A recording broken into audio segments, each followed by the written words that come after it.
é fundamental que você participe de uma igreja que acompanhe a sua vida, para que você seja de fato pastoreado. Vimos que esses oficiais têm as chaves do reino dos céus nas suas mãos. Não porque nós abrimos ou fechamos o céu, não, nós não temos esse poder, e sim porque compete à liderança da igreja acolher na igreja terrena aqueles que já evidenciaram terem sido acolhidos no reino dos céus. E faz parte do dever das autoridades da igreja terrena dispensar, desligar da igreja terrena aqueles que dão evidência de nunca terem sido recebidos no reino dos céus. E deve haver, tanto quanto possível, uma semelhança entre o rol de membros da igreja e as pessoas que são crentes de verdade. É isso. Não deveria figurar na lista de membros da igreja uma pessoa que ninguém pode dizer com certeza se está indo para o céu ou não. Faz parte do dever dos presbíteros, da igreja presbiteriana, que todo mundo que está caminhando bem seja recebido. Todo mundo que está evidenciando que de fato é crente, salvo por Jesus, seja integrado. Por outro lado, todo mundo que está dando provas de que não tem um compromisso sério com Jesus, seja excluído. Então, esse é o assunto das chaves do reino dos céus. Nós já vimos que é por isso que os católicos romanos, atribuindo essa chave a Pedro, falam sempre do Pedro como tendo a chave. O brasão do Papa tem chaves, as estátuas de Pedro, ele está com a chave na mão, piadas que a pessoa morre e chega no céu, né? Aliás, escutei uma boa essa semana. Diz que quando... O que Pedro cantou essa semana lá no céu? Quem sabe? Silvio Santos, vem aí, mas eu não sei se o Silvio Santos estava indo para lá não, mas tudo bem. Eu achei a piadinha até interessante.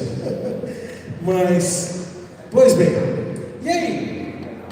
E você então liga ou desliga essa pessoa na comunidade cristã de acordo com o comportamento que ela está exibindo.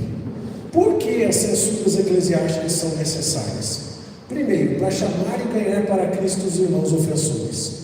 Lembre-se, nós vivemos dias em que quando você censura alguém que está fazendo uma coisa errada, isso é tido por deselegante, isso é tido por maldoso. E é curioso porque trabalhando em escola, vira e mexe, eu tenho que chamar pais cujos filhos estão com um comportamento nada aconselhável.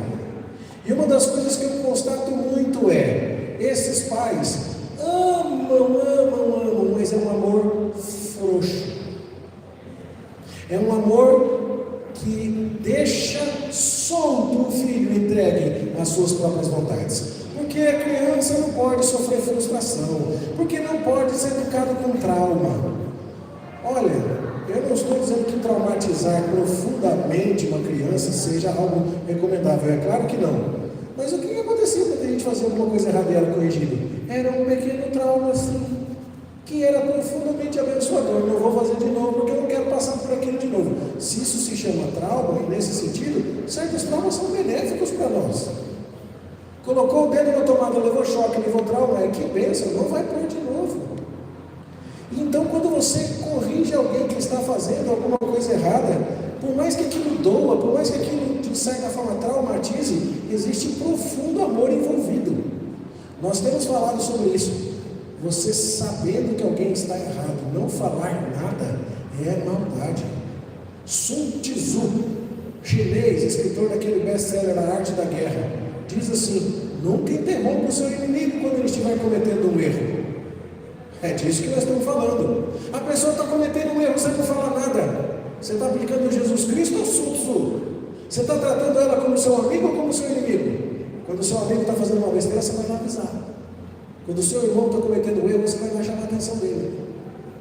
E o que é curioso, nós às vezes estamos tão preocupados em sermos socialmente aprovados, que nós esquecemos de demonstrar o amor que corrige. Sabe por que a mãe e o pai costumavam chamar atenção mesmo, corrigir mesmo? Porque quando a gente ficava com aquela birrinha e falava, não te amo mais, ela falava, tá bom, o problema é seu. E 2 horas depois a gente já tinha mudado de ideia. Hoje em dia eles estão em pânico de não serem os grandes amigões dos filhos, que são reféns dos filhos. Aí o filho fala, se eu não ganhar isso, eu vou me cortar. Se eu não fizer isso, eu vou matar. Eu não vou fugir de pai vira refém. E eu queria ter visto essa história só 10 vezes, mas eu já vi muito mais, infelizmente. Então a gente chama e ganha para Cristo os irmãos ofensores. Eles estão indo para a destruição, a gente fala, pega o atalho, né? Claro, com jeito, não é para ser um balde de água fria, nem, né, água fervente, tem que ser com amor, tem que ser com espírito de brandura, mas tem que falar. Tem que impedir que outros pratiquem ofensas semelhantes. Lá na igreja do pastor tal, tem um pessoal que faz isso assim, não está acontecendo nada. Ah, mas se não está acontecendo nada, por que eu estou me guardando puro então? Não, vamos embora pecar junto, acho que está autorizado, né? Não pode, nós temos que impedir isso. Quando a tolerância é valorizada acima da verdade, a causa da verdade sempre sofre. Nós vivemos uma época chamada de época da tolerância. Mas nós estamos tolerando coisas que Jesus não tolera. Leia as cartas do Apocalipse e você vai ver Jesus dizendo assim: tenho porém contra ti que toleras que essa mulher Jezabel faça isso e aquilo. Arrepende-se, se não vou até aí, vou fazer isso. E Jesus ameaçando. Na cabeça de muita gente, Jesus é fofinho. Essas pessoas precisam ler Êxodo capítulo 19 a partir do verso 7, que nós vamos expor no culto de hoje à noite. O monte Sinai tremia. Todo mundo falou: Moisés, pelo amor de Deus, nós não conseguimos parar na presença desse Deus santo, nós vamos morrer. Deus é muito santo, vai, você se entende com ele, a gente faz o que tiver que fazer. É curioso isso. As pessoas estão tão preocupadas em ser acolhedoras, desfrutar de um ambiente suave, desfrutar de um lugar onde você se sinta aliviado do dia a dia, que não estão colocando mais a necessidade imperativa de santidade. Depois, purgar o velho fermento que poderia corromper a massa inteira, que nada mais é do que uma variação, né, de impedir que outros pratiquem ofensas semelhantes. Vindicar a honra de Cristo e a santa profissão do Evangelho. O que é isso? Todo mundo está de olho na igreja. É impressionante. As pessoas sabem o que está acontecendo aqui. Elas sabem. Você é daquela igreja que tem um cara que fez isso. Você é daquela igreja onde acontece isso, aquilo. Infelizmente. E a única maneira de nós mantermos o nome de Cristo defendido e honrado é quando o pecado até existe, mas ele é tratado. E quando há arrependimento, há restauração. E quando não há arrependimento, aí então existe ruptura. Note que ninguém é disciplinado, primeiramente, por causa de um pecado que tenha cometido. A pessoa normalmente é disciplinada por causa da sua rebeldia, por causa da sua falta de interesse em se corrigir, por causa do pouco caso que a pessoa tem para com a desonra que ela causou ao nome de Jesus. Então, quando a causa do Evangelho, o nome de Jesus, vai ser tratado adequadamente, o pecado precisa ser tratado. E nós não podemos pensar nisso em termos individuais. Deixe-me dar um exemplo. Quem dera se fosse só exemplo.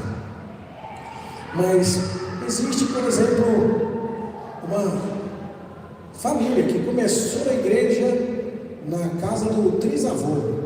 E aí, de 50 pessoas da igreja, 28 tem o mesmo sobrenome desse trisavô. E aí acontece que uma pessoa que está em pecado tem aquele sobrenome.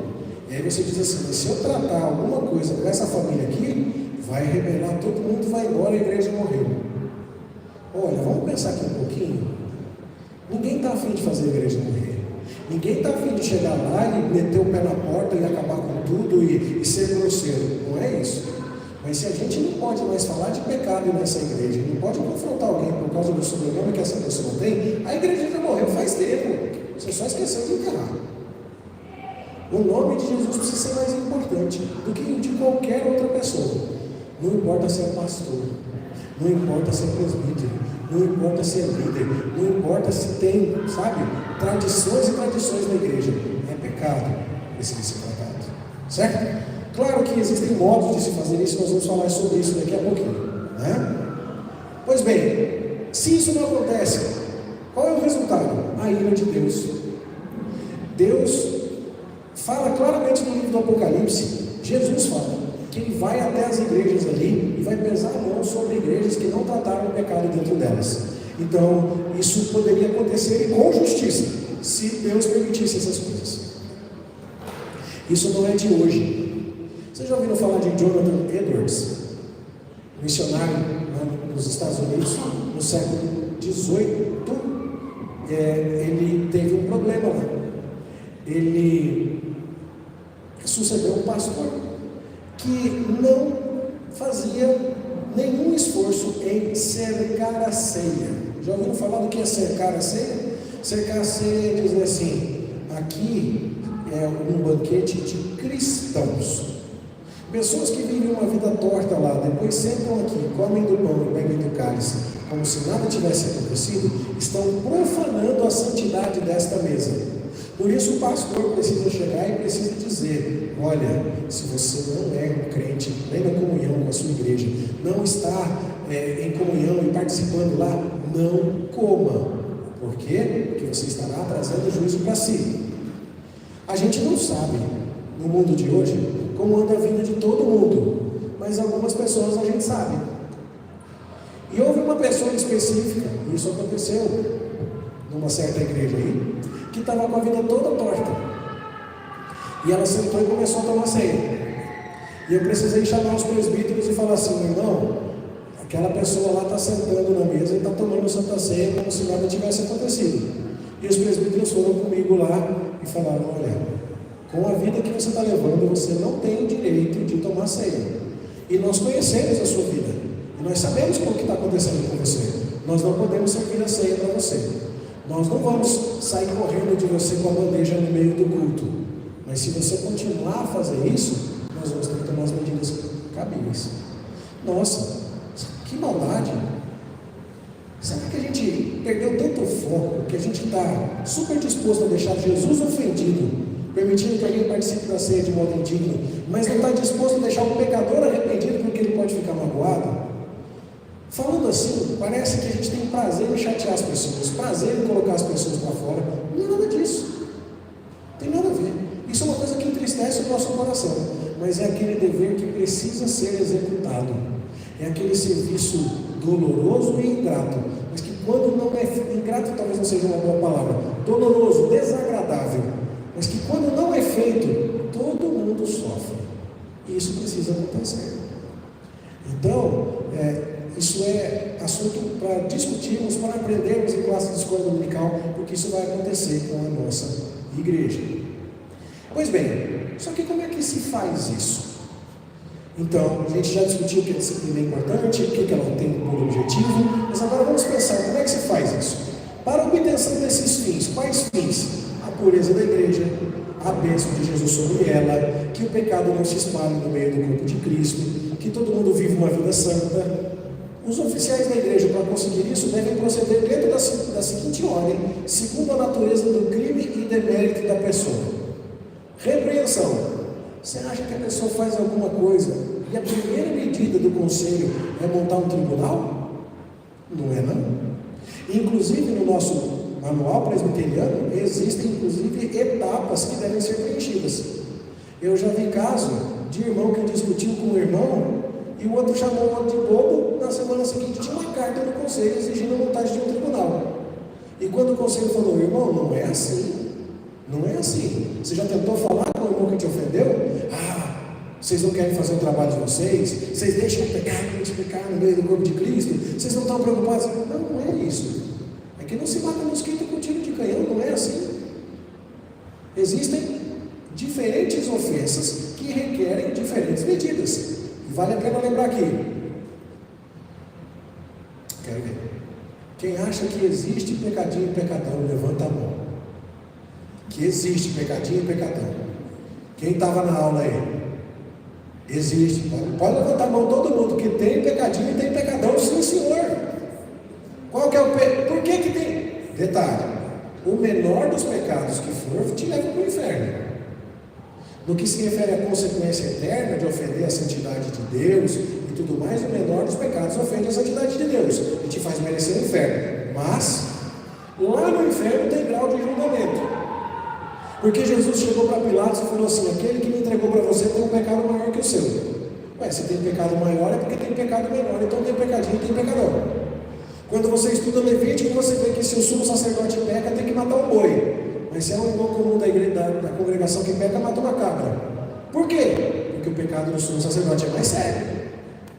Então, dependendo do lugar, dependendo da pessoa, dependendo da vítima, eu brigo com o presbítero Júnior, shapeado, faz academia, dou um empurrão nele, é sério, é sério.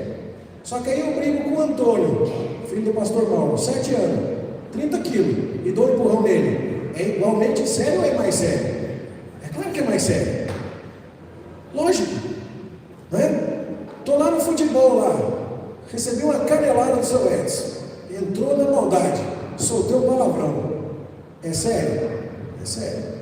Mas aqui no meio do sermão, derrubei a água no esboço, soltei um palavrão. É igualmente sério ou mais sério? É mais sério.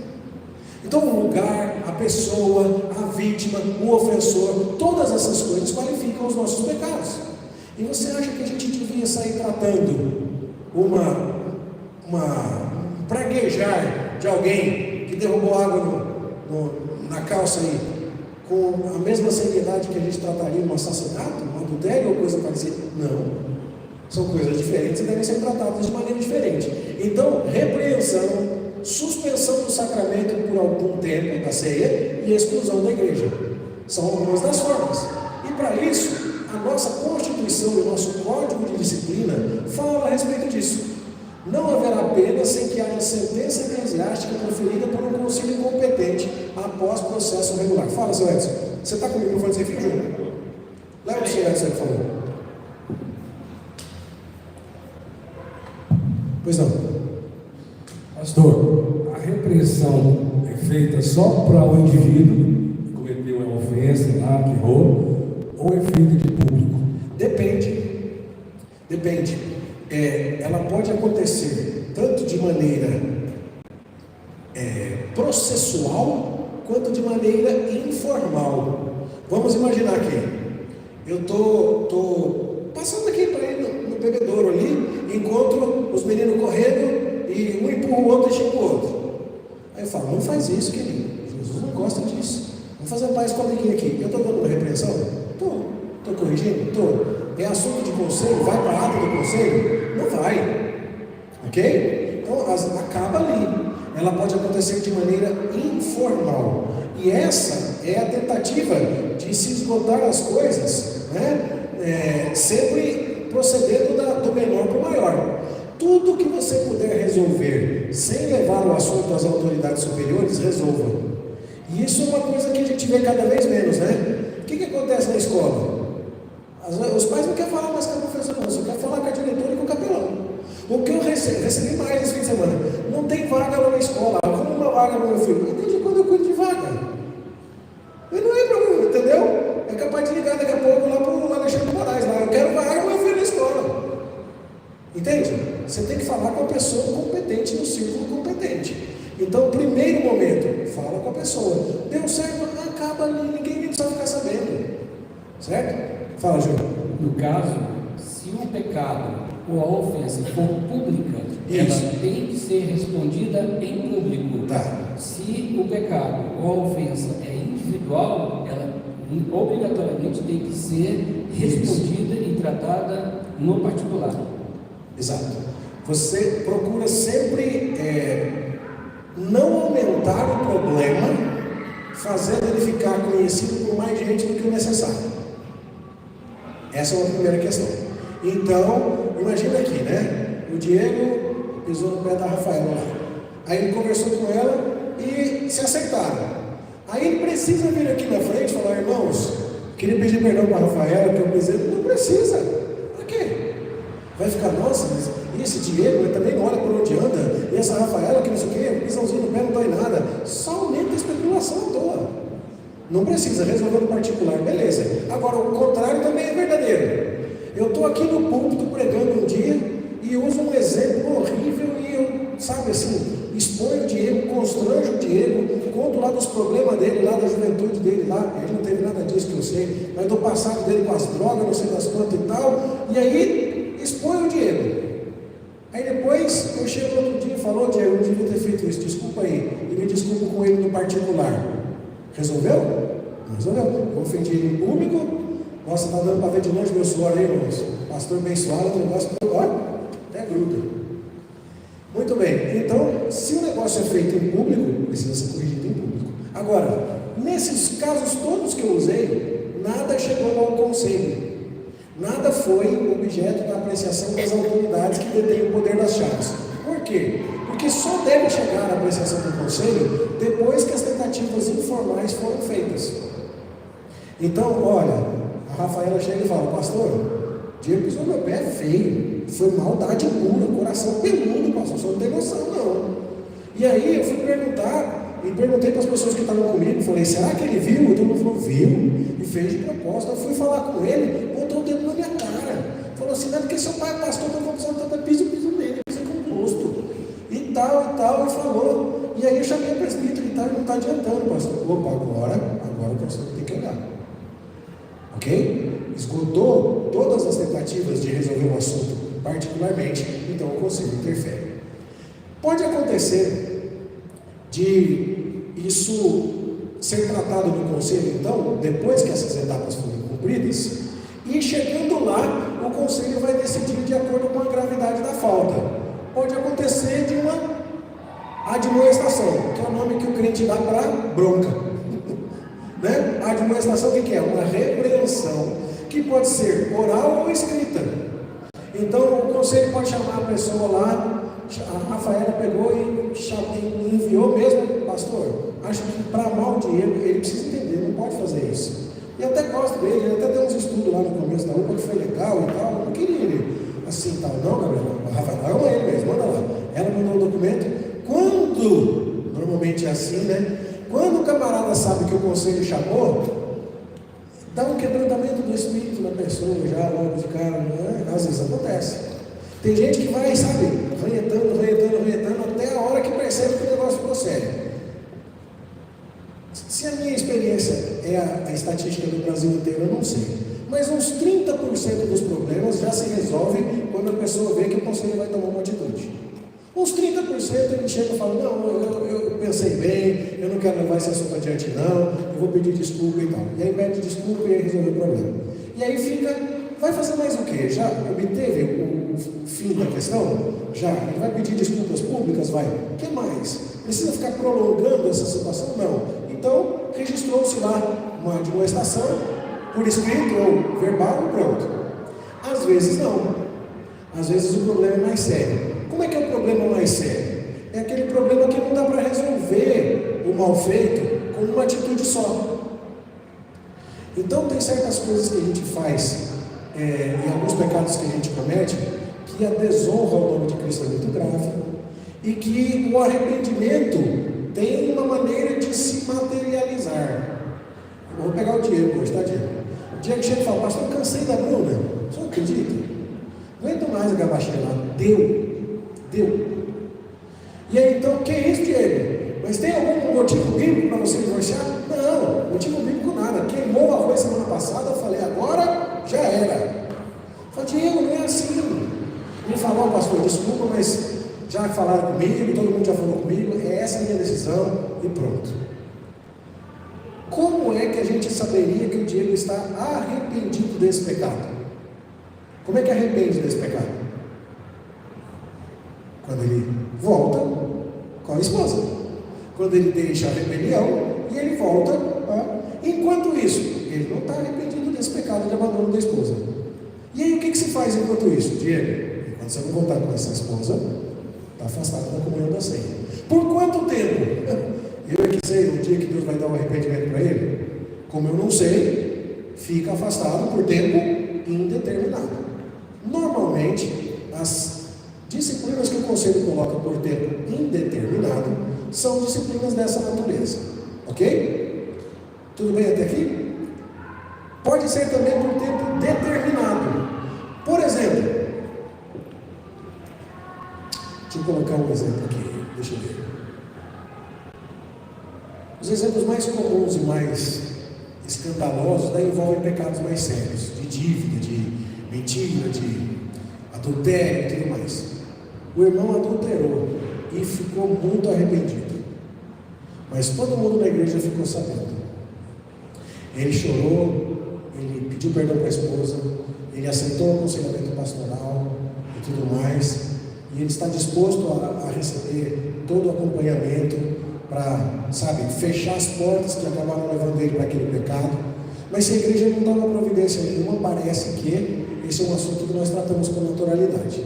Então, para defender a honra de Cristo, mesmo sabendo que o bem do culpado já foi alcançado, que ele já está arrependido, que ele já foi pastoreado, que ele já foi ganho para Cristo, para impedir que outros pratiquem ofensas semelhantes, o conselho diz: olha, você precisa ficar um tempo afastado.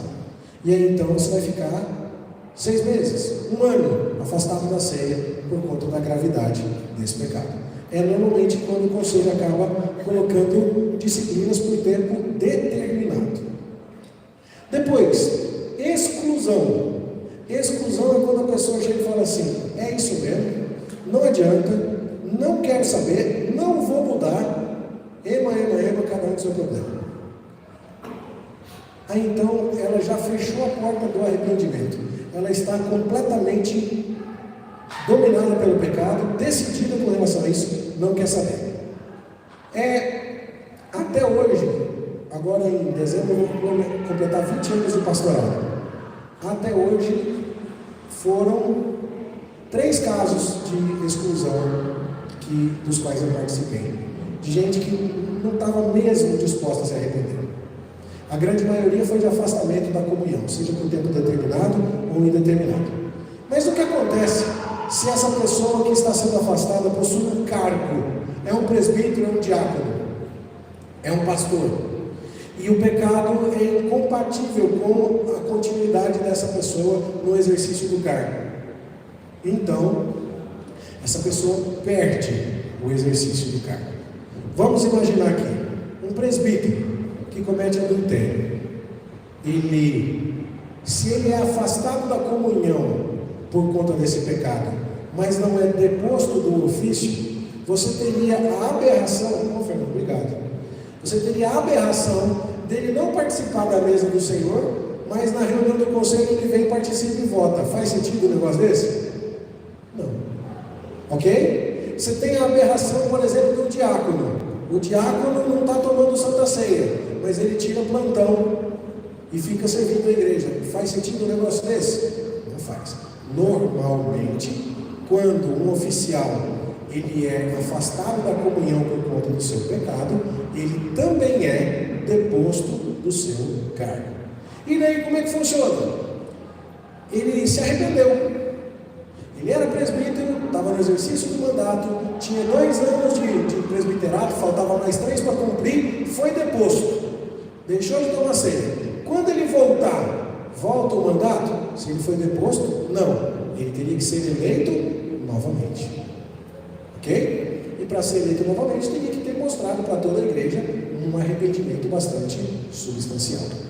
Não existe no nosso sistema algum pecado que vá incapacitar a pessoa para trabalhar ou para servir para o resto da vida.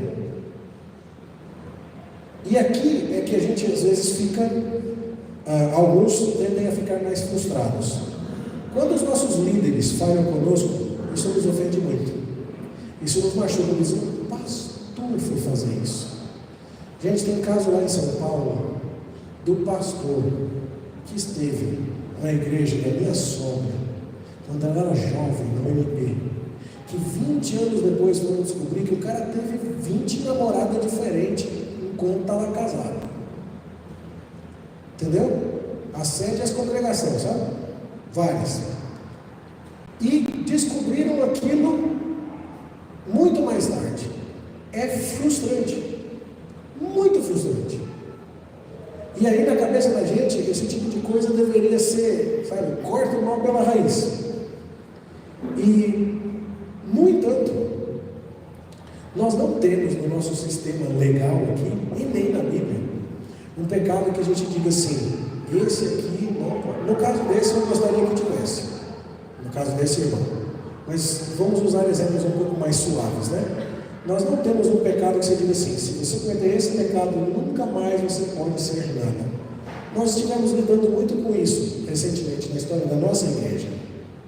Um irmão entre nós, um pastor, cometeu um pecado. O que aconteceu com ele? ele foi deposto do ofício pastoral e ele foi afastado da comunhão. E uma pergunta que foi muito feita para nós foi: e agora? Agora ele compareceu perante o conselho, ele demonstrou arrependimento, ele recebeu o privilégio de voltar à comunhão. E o pastorado? Essa é uma outra conversa. Um dia ele pode voltar? Um dia ele pode voltar. Como isso acontece? Existe todo um procedimento na nossa igreja destinado a verificar a qualidade do arrependimento. Mas existe alguma coisa na Bíblia que nos autorize a enterrar a vocação de alguém definitivamente? Por mais que muitas vezes o nosso senso de justiça deseje isso, não existe. E, infelizmente, esse é um assunto sobre o qual quase ninguém escreve. Eu não tenho como citar para você autores que falem sobre isso. Eu só tenho um exemplo. Você ouviria daqui do púlpito um sermão de um pastor assassino e idólatra? Pois é. E o Salmo 51, o que a gente faz com ele na Bíblia? Que ele foi escrito por Davi logo depois que ele adulterou e assassinou. É difícil. Paulo, mas o Paulo ainda estava antes de converter. O Davi ainda era pior. Eu não estou dizendo que é fácil, não, viu, dona Maria? Nem estou dizendo que eu não luto com isso, né? Mas é difícil. Fala.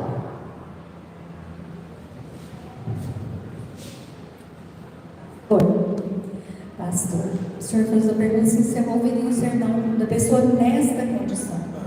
Uma coisa é saber que a pessoa está na prática e ficar falando. Sim. Agora, se ele pecou, se ele mudou de vida, então agora é diferente. Verdade, a pergunta podia ser melhor, é verdade.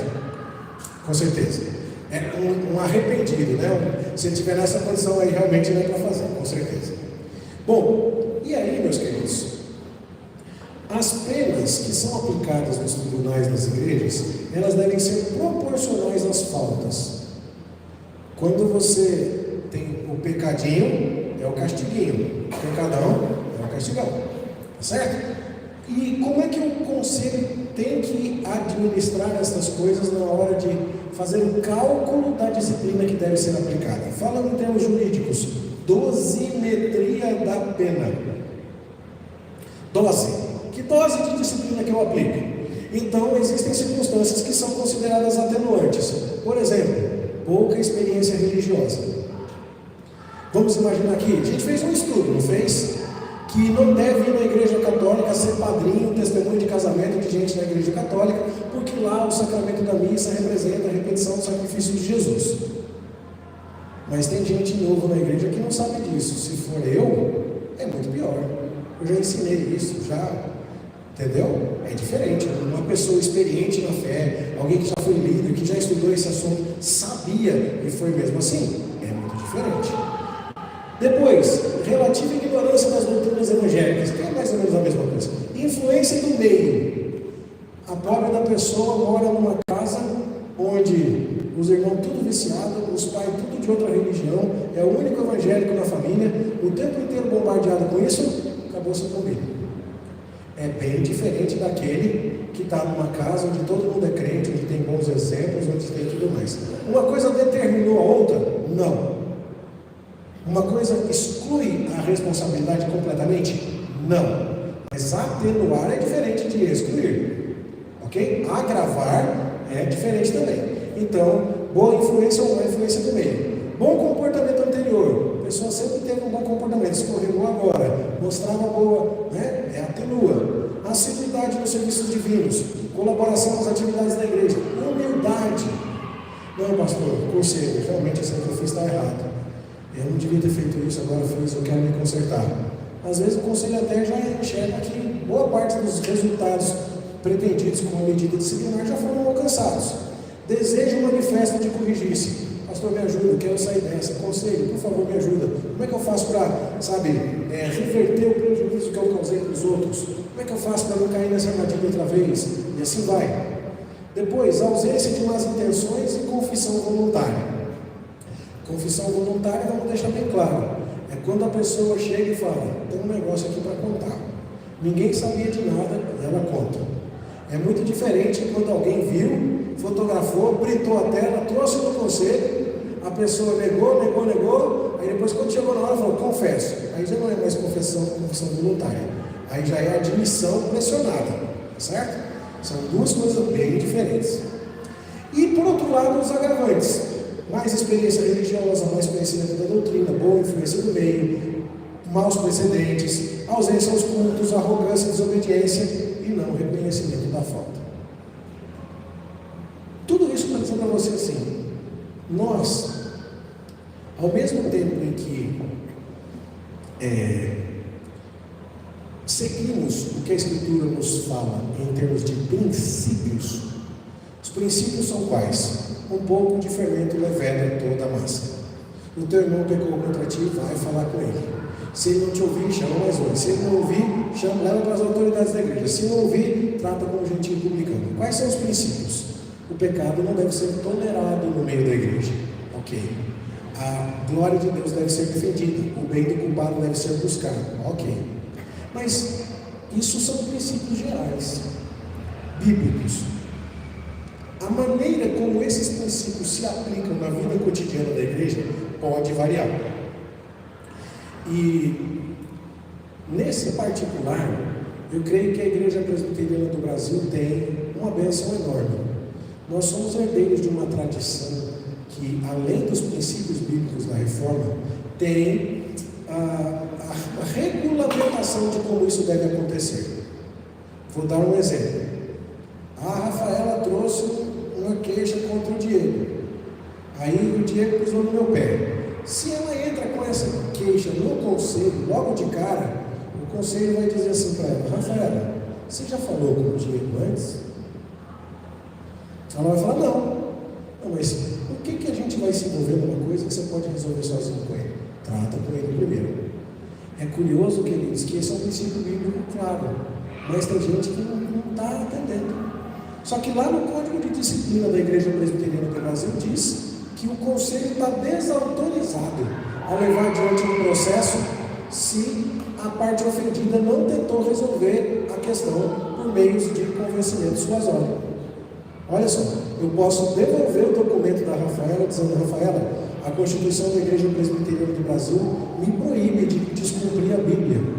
Você não está cumprindo o procedimento bíblico, fala com ele primeiro. Olha só que coisa. Então nós temos essa tradição. Outra coisa importante é fofoca. Eu escutei o fulano falar que disse que o outro escutou, que disse que o outro ouviu, que não sei o quê. Nós vamos tratar algum assunto, quem são as testemunhas? Onde estão as provas? Quem é que escreve? Quem é que apresenta esse assunto? Isso já resolve também um tantão de coisas. Por quê? Porque nós precisamos tratar dessas coisas de modo que a pessoa que está sendo acusada saiba qual é a falta que está sendo imputada a ela, saiba que tipo de prova as pessoas acham que tem contra ela, para que ela possa se defender. Nos dias de hoje, onde quase tudo vai parar na justiça, e as coisas estão ficando bem confusas muito depressa, é mais importante do que nunca que a igreja siga isso. Vou dar exemplo para você. Conheço um presbitério onde um pastor não cometeu uma falta grave. Ele cometeu uma falta grave. E o presbitério se reuniu e, corretamente, biblicamente, depois aquele pastor do ministério: você não é mais pastor. Ok. Só que a Igreja Presbiteriana do Brasil prevê recurso. Pode ser que o presbitério tome uma decisão precipitada? Pode. Conselhos erram, pastores erram, presbíteros erram. Portanto, existe previsão de recurso. Uma decisão que foi tomada no presbitério pode ser revista em grau de recurso no sínodo. O pastor foi deposto do ministério no presbitério e quis recorrer da sentença ao sínodo. Quando ele chegou no sínodo, ele foi recorrer. O presbitério não tinha documentos a respeito do processo. Foi baseado no que um falou, no que o outro falou, não fizeram a ata, não escreveram tudo direitinho, não deram um documento para o pastor dizendo que ele tinha sido deposto, ele não assinou toda a documentação, e aí o que ele fez? Ele entrou no sínodo. Quando chegou no sínodo, o presbitério falou: nós não temos o documento. O pastor podia simplesmente ter agido como crente. Tem pastor que nem como crente age. Ele podia ter dito assim: então eu quero que o processo seja refeito, porque o meu processo não foi corretamente feito. Eu quero ter a oportunidade de me defender e tudo mais. Mas ele fez pior, ele foi direto na justiça comum, obrigando o presbitério a reintegrá-lo por conta de ter conduzido um processo sem as devidas provas. E sabe o que aconteceu? A justiça comum multou o presbitério em R$400 mil, para que ele indenizasse o pastor. Por quê? Porque a nossa lei presbiteriana, a nossa Constituição, está dizendo que deve ter um processo, que deve ter pena, isso aqui é um código de disciplina.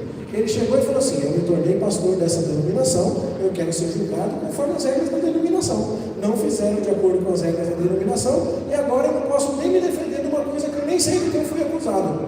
O juiz falou assim: não me interessa se o senhor tem razão ou não tem, não me interessa se diante de Deus o senhor pode ser pastor ou não, me interessa que esse povo comprometeu as regras para o senhor e não cumpriu. 400 mil. Percebe a ideia? Nós estamos vivendo num mundo assim. E aí então o que acontece? Você se torna membro da igreja presbiteriana, ok. Por que é tão importante refletir com você na classe de catecúmenos sobre o manual? Por que tem uma aula, uma classe antes de você entrar? Para ninguém entrar na igreja e falar assim: ah, é assim que funciona aqui? Não sabia. Por que tem um negócio chamado pacto de membresia que você assina quando vem para se tornar membro da nossa igreja? Para você dizer assim: está aqui a prova, eu sei sim. E essas coisas são importantes para que a nossa convivência seja baseada em regras. Nós temos uma fraternidade cristã importantíssima, mas note, apesar de ter o maior respeito de verdade pelos irmãos da Assembleia de Deus que estão do outro lado aqui da T9, na nossa mesma rua, eu não concordo com eles em diversas coisas. Eu não fecho com eles em diversas interpretações da Bíblia ou em diversas maneiras de ver o funcionamento da igreja. Eu fecho com vocês aqui, debaixo da lei presbiteriana. Daí, alguma coisa que o irmão lá daquela Assembleia de Deus pode esperar do pastor daquela Assembleia de Deus, pode ser que você não tenha o direito de esperar de mim e nem que eu tenha o direito de entregar para você. Para te dar um exemplo muito claro, é justo que o irmão da Assembleia de Deus ali espera que o pastor dele ore em línguas no culto. E se você vier reclamar que o pastor Márcio não orou em línguas aqui no culto, vai reclamar mesmo, porque eu não vou orar. Porque não é esse o nosso combinado.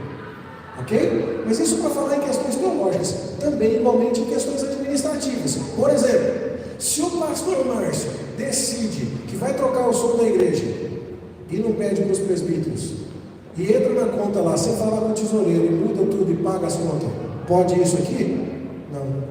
Tem muita igreja onde o pastor faz e tudo mais e acabou. É ele com ele mesmo, mas ele e pronto.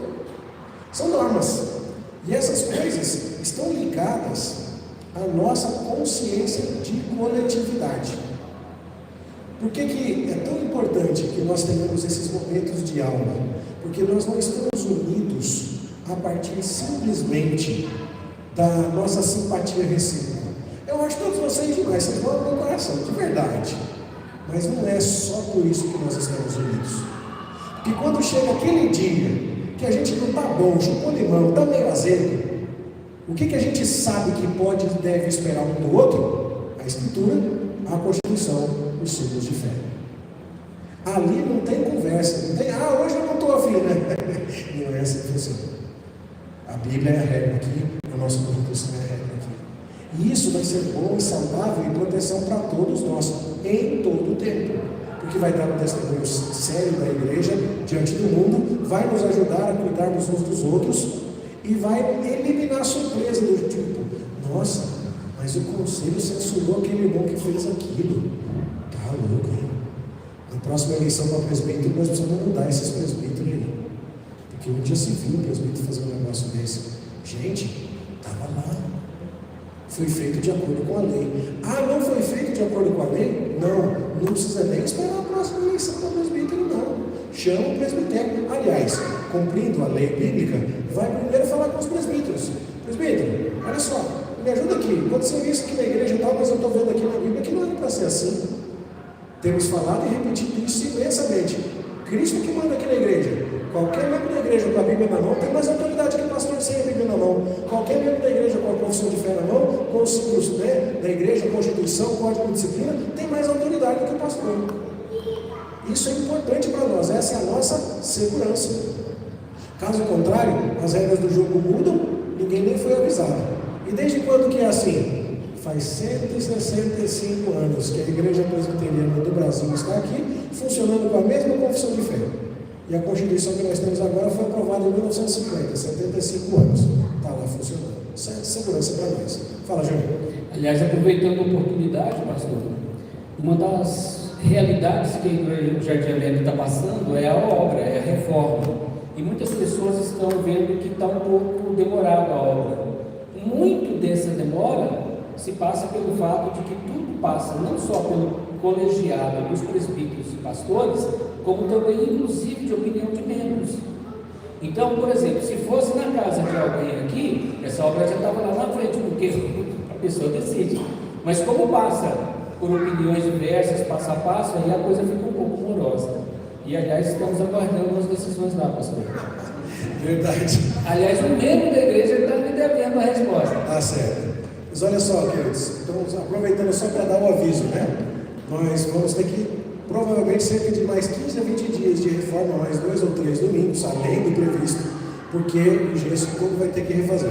Só que agora vai ficar ainda mais bonito, né? Só que mais bonito e mais caro, né? E aí, então, graças a Deus, ainda temos uma gordurinha que suporta isso sem que a gente se aperte demais, mas esse problema que vocês estão vendo aqui, ele ainda vai se arrastar um pouco mais. Eu estava feliz com o frio da semana passada, frio de banho dura 2 dias, gente, que miséria que é isso. Aí acabou, né? Mas tudo bem, Deus sabe o que está fazendo. Então, é isso aí. Com relação a esse assunto, meus queridos, nós terminamos